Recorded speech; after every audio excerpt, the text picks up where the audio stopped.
ሰላም ጤና ይስጥልን ውድ ተመልካቾቻችን ዕለተ ማክሰኞ ጥቅምት 18 2018 ከላፍቶ ኦንላይን ቲቪ ዕለታዊ ዜናዎችን ይዘንላችሁ ቀርበናል። ዜናውን እንድትከታተሉ ከወዲሁ እየጋበዝን ከዜናዎቹ ጋር ጌታውን አያሌው አብሬያችሁ ቆየ።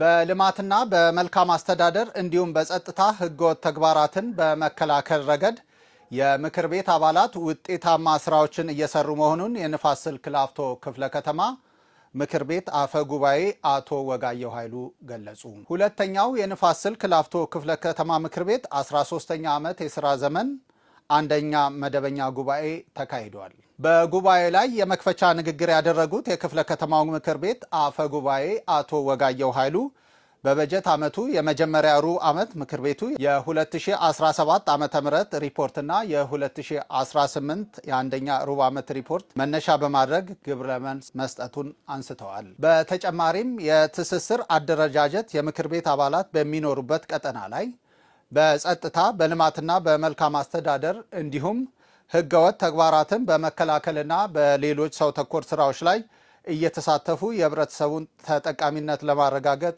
ጥረት እያደረጉ ነው ብለዋል።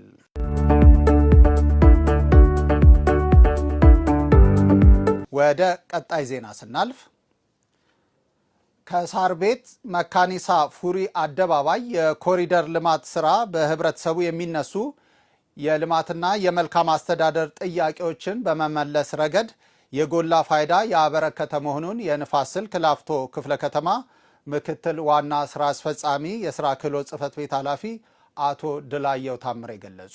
በሁለተኛው የንፋስ ስልክ ላፍቶ ክፍለ ከተማ ምክር ቤት የ13ኛ ዓመት የሥራ ዘመን አንደኛ መደበኛ ጉባኤ ተካሂዷል።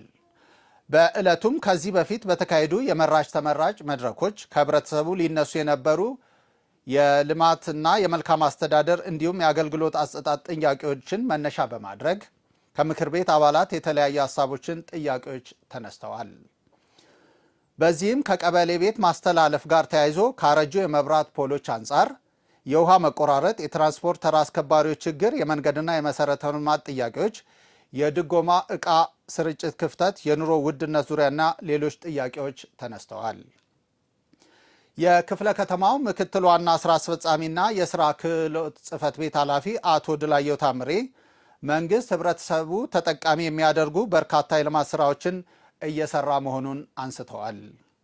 ከዚህ መካከል በክፍለ ከተማው የተሰራው ከሳር ቤት መካኒሳ ፉሪ አደባባይ ኮሪደር ልማት ስራ አንዱ መሆኑን ጠቅሰው ይህ ልማት ከህብረተሰቡ በተለያዩ ጊዜያት ሲያነሳቸው ለነበሩ የልማትና የመልካም አስተዳደር ችግሮች ምላሽ በመስጠት ረገድ እድል የፈጠረ ነው ብለዋል። በዚህም የሚነሱ የልማትና የመልካም አስተዳደር እንዲሁም የአገልግሎት አሰጣጥ ጥያቄዎች ምላሽ ለመስጠት አመራሩ ቁርጠኛ መሆኑን የገለጹት አቶ ድላየው የምክር ቤት አባላትም እያደረጉ ያለውን ድጋፍ አጠናክረው ማስቀጠል እንዳለባቸው ተናግረዋል።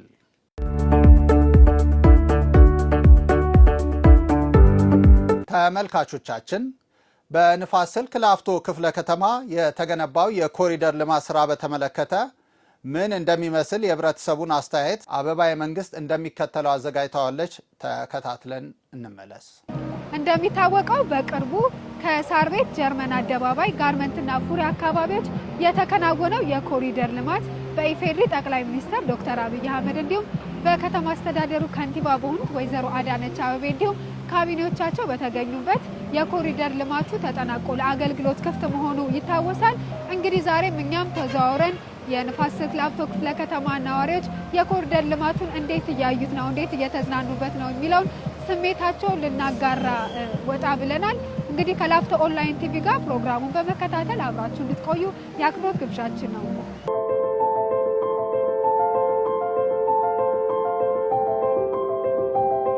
ቀደም ሲል ይሄ አካባቢ በጣም ቆሻሻና ለአይን የሚያስጠላ ለአፍንጫም የሚሰነፍጥ አካባቢ ነበረ። በአሁኑ ሰዓት ግን ሁሉም ነገር ተቀይሮ ለም ሆኖ ስቴዲየም ሰርቶ የልጆች መጫወቻ ሰገነትም ተሰርቶ በጣም አምሮ ተውቦ ይገኛል። ቀደም ሲል እኔ አውቀዋለሁ አካባቢውን። በጣም የእዳሪ መጣያና አልባሌ የሆኑ በጣም መጥፎ የሆኑ ነገሮች ነበሩ። ከብት ራጅ ምናምን ነገሮች ሁሉ የሚጣልበት ነበረ። አሁን ግን ፈጽሞ ተለውጧል። ሀገራችንም አይመስል። ሰፈሩ በፊት እንደዚህ አልነበረ። ለመሻገርም ለማለትም ትንሽ እንትን ይል ነበረ እና ተማሪም ነኝ እና ይትማራለሁ እና ማታ ስንወጣ አምፖሉ ምናምን ልማቱ በጣም ነው ደስ የሚለው። ማለት ከዚህ አትሂዱ ነው የሚለው፣ ቤትም አትግቡ ነው የሚለው እና በጣም ተለውጧል ብዙ ነገር። እሁዳችንንም ስናሳልፍ እረፍታችንንም ከታናናሾቻችንም ጋርም ከቤተሰብ ጋርም ለመውጣት የሆነ ደስ የሚል የሚናፈቅ መንገድ ሆኗልና እንደ ነዋሪም እንደ እግረኛም እናመሰግናለን። እንግዲህ አሁን ያለውን በፊት ከነበረው አሁን ያለውን ማነጻጸርም አንችልም። ሲጀመር የሚነጻጸር ነገር አይደለም እና 100% ቼንጅ ነው ያለው ማለት ነው። መሬቱም አየሩም ምኑም ለውጥ ነው ያለው። ስለዚህ ለመግለጽም ራሱ እኔ እንጃ ኮምፓራብል አይደለም፣ ምንም ታነጻጽረው አይደለምና አካባቢው ቆሻሻ ነው የነበረው። ሰው ዞርም አይልም ወደዚህ፣ ምክንያቱም መንገዱም አይመችም። ወደዚህም ዞር የምትልበት ምክንያትም የለም። ለመዝናናትም ይሁን ወክ ለማድረግም ይሁን ለጉዳይም ወደዚህ ዞር የሚባልበት ነገር አልነበረምና የሚታይ ነገር ነው። አሁን መግለጽ የሚከብድ ነገር አለ። እኔ በጣም ደስ የሚል ቦታ ነው። ግሪነሪ ነው። ሽታ የለውም፣ ቆሻሻ የለውም፣ ማረፊያ ቦታ አለው። እንግዲህ እንዴት ብዬ ልግለጽ? ለመዝናናት ለማረፍ ዘና ለማለት የሚመጣበት አካባቢ ነው ማለት ነው። የሆነ ነገር ቢኖር ከዛ ጋር ለማነጻጸር አይቸግርም። ግን የሆነ ነገር ባልነበረበት ይሄ ሲኖር ይሄ ተጭኖ የመጣ ነው የሚመስለው። ከሌላ ቦታ ተስተካክሎ መጥቶ እዚህ ጋር ያረፈ ነው የሚመስለው።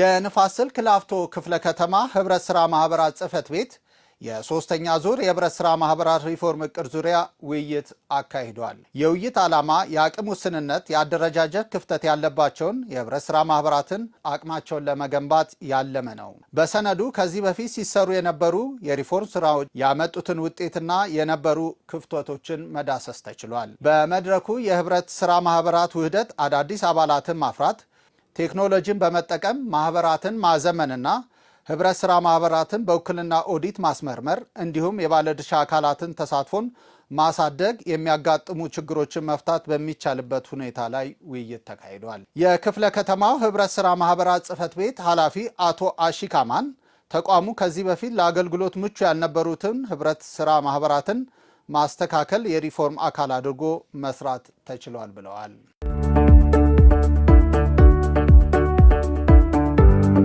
ከላፍቶ ኦንላይን ቲቪ ሲተላለፍላችሁ የነበረው ዕለታዊ ዜና ይህን ይመስል ነበር። ዜናውን ስለተከታተላችሁ ከልብ እያመሰገንን በያላችሁበት ሰላም